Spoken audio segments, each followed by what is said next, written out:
Hi everyone, this is Mix from Sneaks&Ball PH, and today we have the detailed review on the 2022 retro of the Air Jordan 12 Playoffs.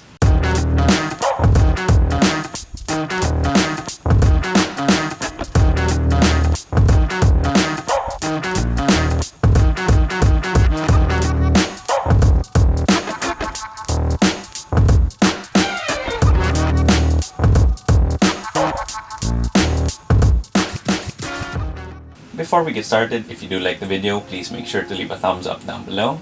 And if you have any comments, questions, or any suggestions for future videos, please feel free to leave them in the comment section down below as well. Then I'll also be leaving a link to the SNBPH sneaker on this Facebook group in the description box, so I do hope you can join us over there because that is a place where we talk about sneakers and basketball quite a bit. And it's also where we have the SNBPH Steel Cabinet, where I, as well as a lot of our other members, take some shoes that we no longer use and put them up for bidding at way below market value. Then if you haven't already yet, please do make sure to sub to the channel because it really does help us out quite a lot. Then with that being said, finally, after 10 long years, we have a new retro of the Air Jordan 12 Playoffs. The Jordan 12 Playoffs did debut in 1997, where MJ brought them out for the NBA All-Star Game. Of course, he did go on to wear these for the majority of the playoffs, alongside another iconic Jordan 12 colorway, the Flu Games. After being released in 1997, the Jordan 12 Playoffs did go on to get retroed a few times, with the first one being in 2004, the second one in 2012, and finally the third retro in 2022.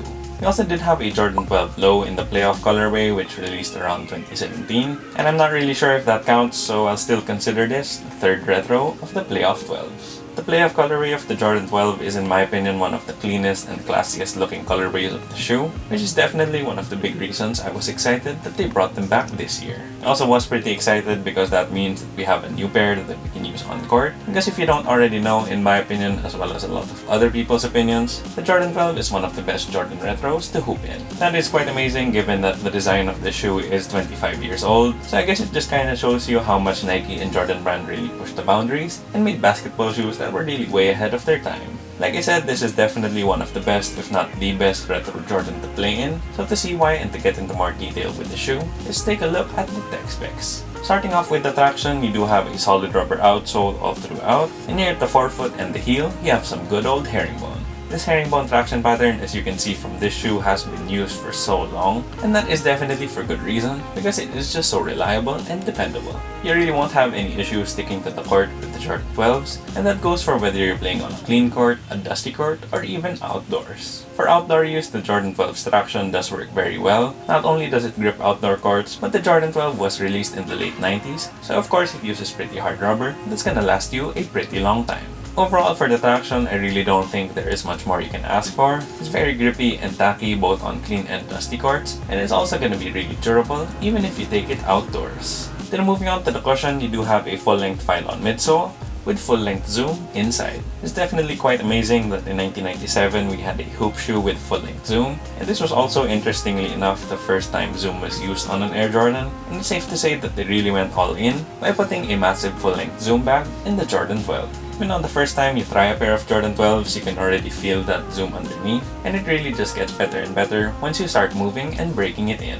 If you are gonna be playing basketball in the Jordan 12s, you might need to break it in a little bit just because of the carbon fiber shank plate or spring plate that you can actually see peeking through the outsole. That spring plate does go all the way to the forefoot, which is why when you initially run in these, it might feel a bit stiff, but once you break it in, it just gets more and more fluid and more comfy, and you'll really start getting that full zoom experience. Like I said, you also do have a full-length Phylon midsole, and I was definitely pleasantly surprised when I took these out of the box and just started feeling the shoe, because the full-length Phylon foam that they used on this retro is actually quite a bit softer than what we usually get for Jordan retros. Overall, that cushion setup on the Jordan 12 is just amazing. You get a lot of bounciness, impact protection, and comfort, but it also still feels pretty responsive, pretty low to the ground, and stable. And the last thing for the cushion, and just like to top it all off, they also included a polyurethane insole on this retro. The polyurethane insole is definitely a nice touch because it just adds to the underfoot comfort, and given that it is a PU insole, that comfort will definitely last way longer than with your usual Ortholite insole.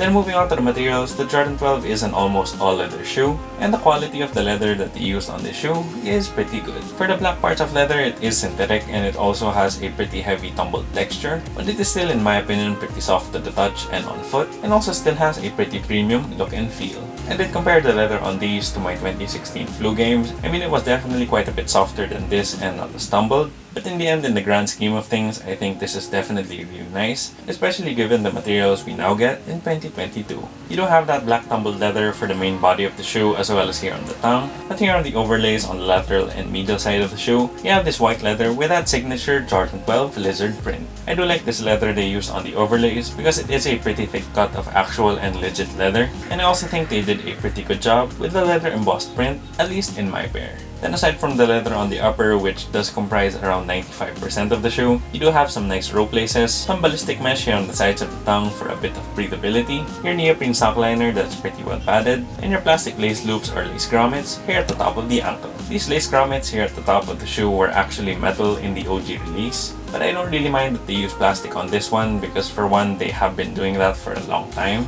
Then 2, plastic is lighter than metal, so it's definitely a good thing if you want to play in these. And 3, that silver color and metallic finish were well done, so when you look at it from afar and even up close, it still definitely looks like metal. Then moving on to fit and sizing, I did go true to size with the Jordan 12, and it fits me perfectly well. I always do go through the size with my Jordan 12s, and up to this day it's always been pretty perfect for me, so that's definitely what I would recommend to most of you. If you have a narrow foot, a normal width foot, or even a wide foot, you can definitely go through the size, and the only reason you would have to go up half a size is if you had like an extremely wide foot, but aside from that, I think through the size is just the way to go, just because you have that full leather upper that's really gonna conform to your foot the more that you use the shoe. Then moving on to the aesthetic details, there really isn't too much going on with the shoe, and that's actually one of the beauties of retros because they always just kept it pretty simple and elegant, and I think the Jordan 12, especially in the play of colorway, is a good example of that. Starting off with the outsole though, the main rubber is in white, and then for the traction pads at the forefoot and the heel, they're in black. Then here at the midfoot, it does expose that carbon fiber shank plate, and then here at the tip of the toe, you have a red piece of rubber with a 23,